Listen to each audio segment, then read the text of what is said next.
दोस्तों, आज की हमारी कहानी केटी और नैन्सी नाम की दो लड़कियों की है, जिन्हें कुछ लोग लिफ्ट देने के बहाने उन्हें किडनैप करके रोज उनके साथ जबरदस्ती करते हैं। लेकिन आखिर में वो दो लड़कियां उन लोगों से अपना बदला लेती है। वो कैसे, चलिए देखते हैं। तो कहानी के शुरुआत में हमें नैन्सी और केटी को दिखाया जाता है, जो अपने दोस्तों के साथ पार्टी कर रहे होते हैं। इसके बाद वो दोनों केटी के घर आते हैं, जहाँ हमें पता चलता है कि ये दोनों एग्रीकल्चर के स्टूडेंट्स हैं और कल ये दोनों न्यूयॉर्क के एक फार्म में स्टडी के लिए जाने वाले हैं, जिसके लिए ये दोनों बहुत एक्साइटेड होते हैं। अगली सुबह उन दोनों को लेने उनके अंकल जेसन आते हैं, जो कि एक SBI एजेंट भी हैं। अब न्यूयॉर्क पहुंचने के बाद ये दोनों जेसन के घर जाते हैं, जहां इनकी मुलाकात जेसन की गर्लफ्रेंड मायरा से होती है, जो कि इन्हें देख के बहुत खुश थी। रात को वो दोनों वहीं रुकते हैं और अगली सुबह जेसन इन्हें बस स्टेशन लेके जाता है, क्योंकि केटी और नैन्सी को एग्रीकल्चर फार्म जाना था। जहां पहुंचकर ये दोनों जेसन को जाने के लिए कहते हैं और कहती है कि ये दोनों यहाँ से खुद ही फार्म चले जाएंगे, क्योंकि जेसन एक डिटेक्टिव था। इसलिए फार्म पहुंचकर कोड वर्ड देके मैसेज करने के लिए कहता है, ताकि उसे पता चल सके कि वो दोनों अच्छे से फार्म पहुंच गए हैं, जिसपे केटी एप्पल कोड वर्ड रखती है। इसके बाद जेसन हमेशा कोड चेंज करते रहने को बोलकर वहाँ से चला जाता है। बस आने में देर थी, इसलिए ये दोनों पास के एक रेस्टोरेंट में चले जाते हैं, जहाँ इनकी मुलाकात दो लड़कों से होती है, जिनका नाम चेड और लुकस होता है। और बातों ही बातों में उन्हें पता चलता है कि ये दोनों एग्रीकल्चर फार्म जा रही है, जिसपे चेड उन्हें कहता है कि वो दोनों अभी फार्म की तरफ ही जा रहे हैं, तो वो उन्हें फार्म पे छोड़ देगा। पहले तो केटी उन्हें मना करती है, लेकिन फिर नैन्सी के फोर्स करने पे वो उनसे लिफ्ट लेने के लिए मान जाती है। यहाँ से वो दोनों केटी और नैन्सी को फार्म न ले जाके अपने घर ले जाते हैं। ये देख के केटी और नैन्सी थोड़ी घबरा जाती है और उन्हें फार्म चलने के लिए कहती है। लेकिन तभी वहाँ चेड और लुकस की मॉम आ जाती है, जो उन्हें बहुत प्यार से चाय नाश्ता करने के लिए कहती है और कहती है कि इसके बाद चेड और लुकस तुम्हें फार्म छोड़ देंगे। अब जब वो दोनों चाय पी रहे होते हैं, तभी केटी को जेसन का मैसेज आता है,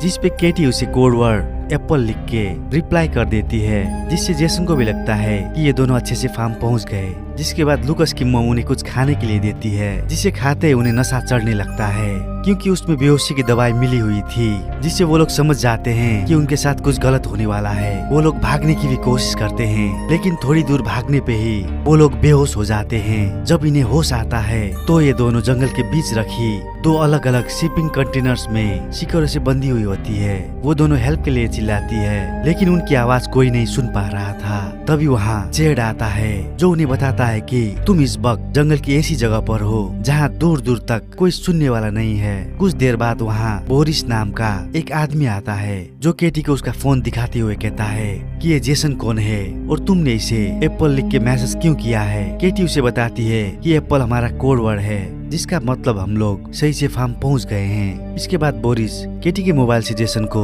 मैसेज करते हुए कहता है कि सब कुछ ठीक है, वो लोग फन कर रहे हैं, और कोड वर्ड के लिए वो एप्पल भी लिखता है। अब ये लोग केटी और नैन्सी को इन्हीं के सामने नहाने के लिए फोर्स करते हैं। तभी यहाँ मैक्स नाम का एक पुलिस वाला आता है, जिसे देख के केटी और नैन्सी इसके पीछे चले जाते हैं। फिर उन्हें पता चलता है कि पुलिस वाला भी इन्हीं के साथ मिला हुआ है। वो दोनों उन्हें छोड़ने के लिए रिक्वेस्ट भी करती है, लेकिन कोई भी उनकी एक नहीं सुन रहा था। इसके बाद मैक्स एक टेबलेट खाता है और अपने लिए केटी को चूज करता है, और इसके कुछ देर बाद हम मैक्स को केटी के कंटेनर से निकलते हुए देखते हैं, यानी कि उसने केटी के साथ जबरदस्ती किया है। वहीं दूसरी तरफ हम जेसन को देखते हैं, जो अपना फोन खोज रहा होता है। उसकी गर्लफ्रेंड उसे फोन देते हुए कहती है कि वो दोनों ठीक हैं। जेसन फोन में देखता है कि दूसरी बार भी एप्पल लिख के मैसेज किया गया है, जिससे जेसन समझ जाता है कि वो दोनों जरूर कुछ मुसीबत में हैं, क्योंकि इस बार कोड चेंज होके आना चाहिए था। वही लोग नैन्सी के कंटेनर में एक आदमी को भेजते हैं, जो कि थोड़ा सा साइको था, जो नैन्सी के साथ जबरदस्ती करने लगता है। लेकिन नैन्सी के रोकने पर वो उसे सिगरेट से जला देता है। उसकी चीख सुन के बाहर केटी बहुत ज्यादा डर जाती है। कुछ देर बाद इन्हें किसी के चिल्लाने की आवाज सुनाई देती है, जो किसी जानवर की तरह चिल्ला रहा था। जब वो चिल्लाने वाला आदमी सामने आता है, तो हम देखते हैं उसने एक पिग का मास्क पहना है, और ये देख के केटी और नैन्सी जोर जोर से चिल्लाने लगती है। वो मास्क वाला आदमी उन दोनों में से नैन्सी को चूज करता है। वो आदमी नैन्सी को कंटेनर में ले जाके उसके साथ जबरदस्ती करता है।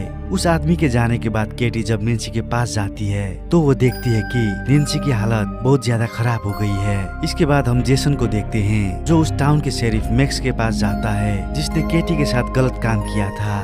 जेसन केटी और नैन्सी की किडनैप के बारे में बताते हुए कहता है कि वो भी एक SBI एजेंट है। मैक्स उसे पूछता है कि आपको कैसे पता कि वो दोनों किडनैप हुई है, जिसपे जेसन बताता है कि उसने अपनी भतीजी केटी को एक कोड वर्ड एक ही बार इस्तेमाल करने के लिए कहा था, लेकिन केटी ने एक ही कोड वर्ड को 2 बार इस्तेमाल किया है।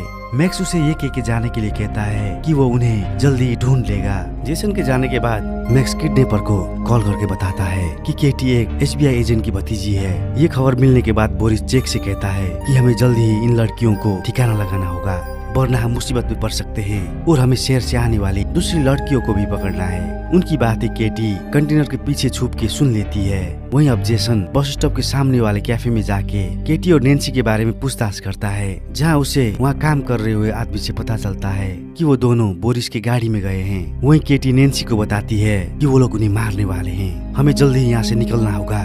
तभी वहाँ किडनैपर्स आते हैं जो अपने साथ उसी आदमी को लाए थे जिसने नैन्सी को सिगरेट से जलाया था। वो उस आदमी को मैक्स के आने तक उन पे नजर रखने के लिए कह के वहाँ से चले जाते हैं। उनके जाने के बाद केटी उस आदमी को अपनी तरफ अट्रैक्ट करने लगती है और अपनी बातों में फंसा के उसके गले पे काट के उसे मार देती है।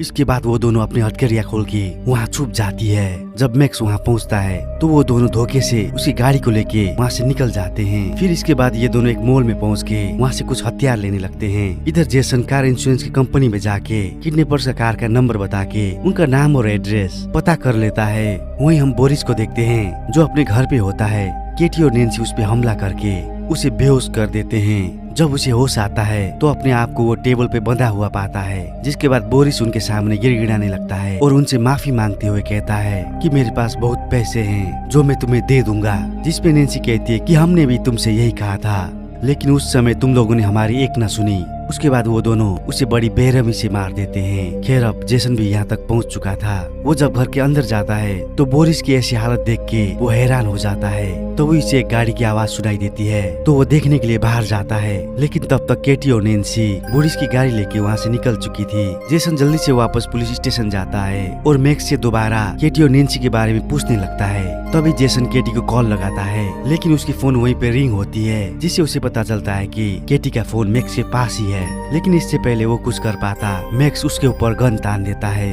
अब इधर ये दोनों एक चर्च के पास आती है, जहाँ हमें पता चलता है कि वो पिग मैक्स वाला आदमी इस चर्च का फादर है, जिसके बारे में बोरिस ने उन्हें बता दिया था। इसके बाद नैन्सी जब उसके पास जाती है तो वो उसे पहचान जाता है और तभी केटी उसके ऊपर पीछे से हमला करके उसे बेहोश कर देती है। जिसके बाद ये दोनों अपने कार के पीछे बांध के घसीटते हुए एक मॉल के पास आती है और एक दुकान से माचिस और पेट्रोल खरीद के उसे वहीं पे जला देती है। वहीं जेसन ने उस पुलिस वाले को पकड़ रखा था। कुछ देर बाद वो 2 और लड़कियों को किडनैप करके वहाँ ले आता है।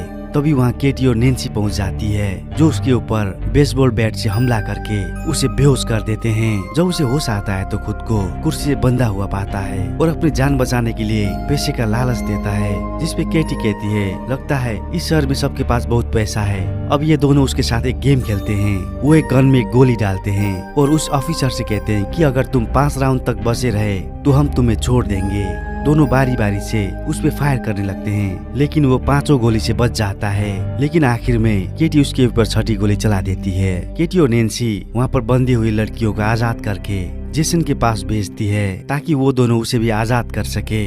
अगले सीन में हम चेड और लुकस के मोम को देखते हैं जो ड्रिंक कर रही होती है। तभी उन्हें नशा होने लगता है और वो वहीं पर गिर जाती है। इसके बाद जब उसे होश आता है तो उसे केटी और नैन्सी ने बेसमेंट पे कुर्सी पे बांध रखा था और वहीं पर उन दोनों ने चेड को भी बांध रखा था। यहाँ केटी और नैन्सी उसके मोम के सामने ही चेड को बेसबॉल बैट से मार के नीचे गिरा देती है और फिर वो दोनों जेड को लगातार बेट से उसके सर पे मारते हुए जान से मार देती है। ये देख के उसकी मोम जोर जोर से रोने लगती है। अब उसे उसके दूसरे बेटे लुकस के पास लाया जाता है, जहाँ लुकस बोलता है कि मैंने कुछ नहीं किया, मुझे मत मारो। जिससे केटी उसे बेसबॉल बैट देते हुए कहती है कि हम तुम्हें नहीं मारेंगे, लेकिन तुम्हें अपनी मोम को मारना होगा। लेकिन लुकस अपनी मोम को नहीं मार पाता, जिसे नैन्सी उसे मार देती है। उसके बाद केटी उसकी मोम को भी एक मशीन की मदद से बहुत ही बेरहमी से मार देती है। आखिर में हम जेसन को केटी के घर में देखते हैं, जहाँ केटी और नैन्सी भी बिल्कुल ठीक होती है। और इस बार ये दोनों अकेले ही न्यूयॉर्क के लिए निकल रही थी, जिसपे केटी की मोम जेसन से कहती है कि मुझे इनकी बहुत चिंता है। लेकिन जेसन उन्हें समझाता है कि ये दोनों अब बड़ी हो गई है और अपना ख्याल खुद रख सकती है। और इसी के साथ ये मूवी यहाँ पर एंड हो जाती है। दोस्तों, अगर आपको एक्सप्लेनेशन अच्छी लगी हो तो वीडियो को लाइक करके चैनल को सब्सक्राइब कर लेना। मैं आपको मिलता हूँ ऐसे ही नेक्स्ट वीडियो में। तब तक के लिए गुड बाय।